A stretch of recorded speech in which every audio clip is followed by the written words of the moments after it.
Hey guys, good morning. Welcome back to our channel, the Eaton Squad. My name is Addie. So for today's video, let's talk about immigration law. So probably most of you guys doesn't know that our existing immigration law in the Philippines is 84 years old.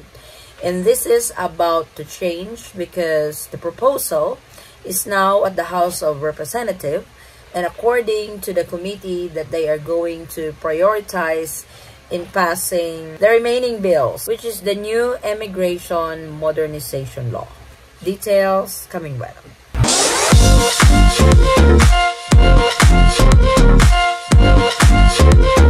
So the Commissioner of the Bureau of Immigration, Commissioner Tansingco, is hopeful that the modernization bill, the new immigration law of the Philippines, is going to pass anytime soon.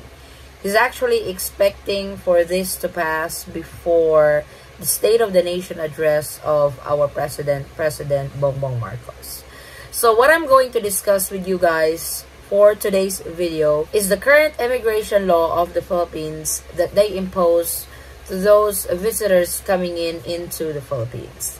At the moment, there is only one temporary visitor's visa, or the tourist visa, that is imposed by the immigration in the Philippines when you come visit. But when this bill is going to be approved or going to be passed and signed by the President, they will have more categories of visas in the future. So let me discuss with you guys our current immigration law. We are going to focus on the tourist visa, balikbayan visa, SRRV, and 13A. But I will also mention other visas that they have proposed when this bill of the modernization of immigration law in the Philippines will pass. So let's get started. So the current immigration law of the Philippines, or the non-immigrant visa, are as follows. These are the 30 days visa free upon arrival for countries under Executive Order 408 or non-visa required countries. So remember, we have about 800 plus countries that does not require a visa to enter the Philippines. For the citizens to require a visa to enter the Philippines, examples of that are from the US, Canada, Australia, London. So if you guys are part of the Executive Order 408, you are given a visa upon arrival, which is 30 days. You can extend it by applying for an extension at the Bureau of Immigration. The other one is the 59 days visa for visa required country, those that are not included under the Executive Order 408.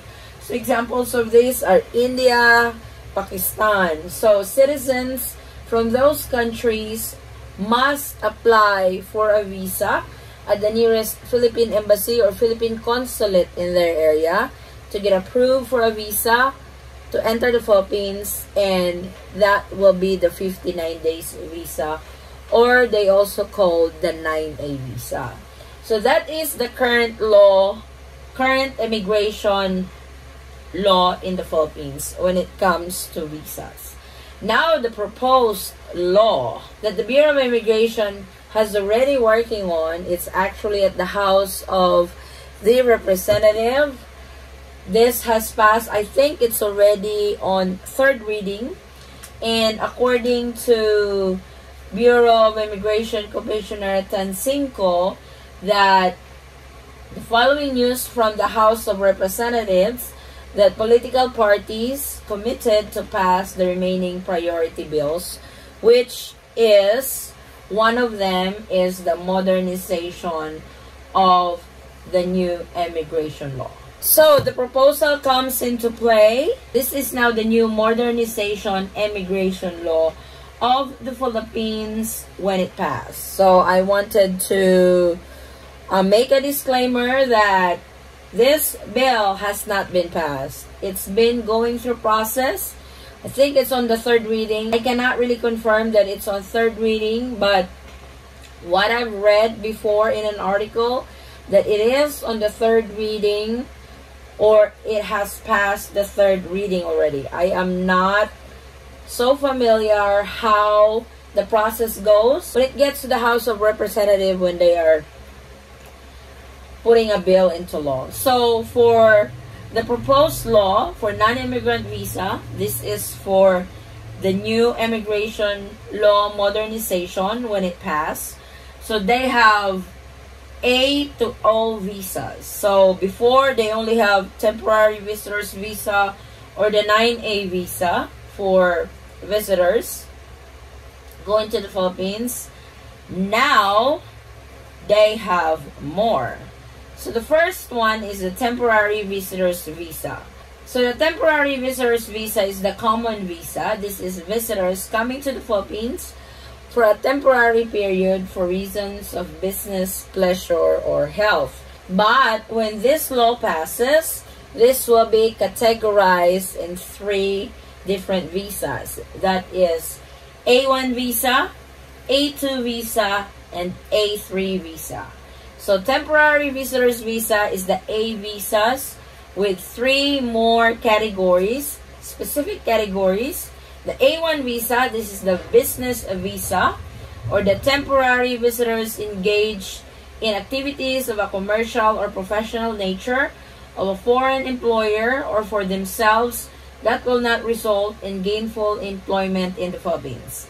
As used herein, the term business refers to conventions, conferences, consultations, and other legitimate activities of a commercial or a professional nature, but does not include local employment or labor for hire. So if you're in a business, just like in the US, when you apply for a tourist visa, there's B1, B2. So that's tourist and business visa. So when it's business visa, it doesn't mean that you can just put up a business in the Philippines. As I have read to you guys, the entail of what A1 visa or business visa, that's how they define it. Now the A2 visa, this is the pleasure visa. So the pleasure visa is for temporary visitors who stay in the Philippines for holiday, including sightseeing, recreation, or visiting relatives. So this is the most common visa right now. This is actually the current immigration law for visitors coming into the Philippines, the pleasure visa. But this will be labeled as A2 visa when this bill becomes into law. And the third category is the health visa or the A3 visa. This is a temporary visitor's visa to stay in the Philippines to avail of medical treatment. If now they only have one visa that they implement, when this bill passes and when this bill becomes law, there will be 3 categories of temporary visitor's visa. The A1 visa, which is for business, A2 visa, which is for pleasure, and A3 visa, which is for health.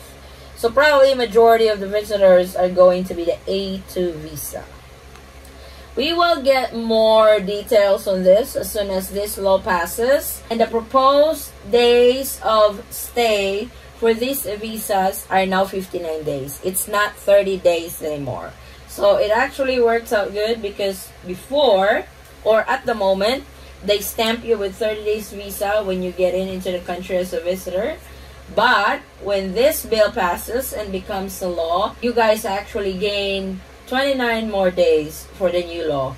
So temporary visitors visa will now be 59 days. So like I said, when this law passes, I will give you guys more details for what's going to be the immigration law to the Philippines for visitors. So that is so far for the temporary visitors visa.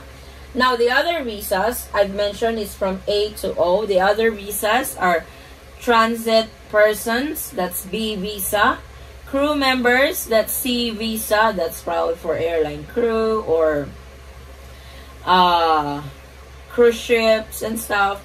Then the treaty traders, that's D1 visa. Treaty investors, D2 visa. Accredited foreign government officials, their families and household member, that's the E visa.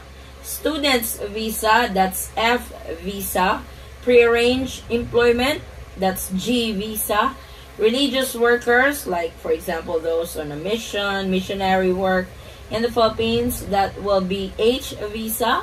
Representatives of accredited international organizations and government agencies, that's I visa. Media workers, J visa. Exchange visitors, K visa. Refugees, that's L1 visa. And stateless persons, that's L2 visa. Bridging visa, that's M visa. Startup visa, N visa. And special non-immigrants, that's O visa. This particular visas has its meaning on the copy of the bill that I have obtained, but if I explain each and every one of them, that's going to take up most of our videos. But I am just sharing with you guys the visas that's going to be implemented on the modernization. Like I mentioned earlier, I'm going to focus on the temporary visitors visa, 13A, SRRV, and Balikbayan. So for sure, there's more to it. There's going to be more details, especially when this bill becomes law. Now, for the 13A visa, these are residents of the Philippines. There is no proposed change on that type of visa, including the Balikbayan visa. For former Filipinos, that is granted 1-year visa upon entry into the Philippines. Also, for SRRV, there is really no proposal on the change of the current immigration law for this particular visa. So this will be some of the changes on the modernization immigration law of the Philippines. Like I said, I keep you guys in the loop when this becomes law, and for sure there will be more details on what's going to be the new immigration law for visitors, residents, and whatnot when you enter the Philippines. So this is our latest immigration update. Thank you guys so much for watching. If you have any questions, concerns, or inquiries with regards to this video or in any of our travel related videos, please comment down below and I will try to get back to you guys as soon as I can. Or you can direct message me in our Facebook page, same handle, the Eaton Squad. Again guys, thank you so much for the continued support and trust to our channel and to our family. I hope to see you on our next travel update, immigration update, or any travel related update. Stay safe, stay healthy, and God bless everyone.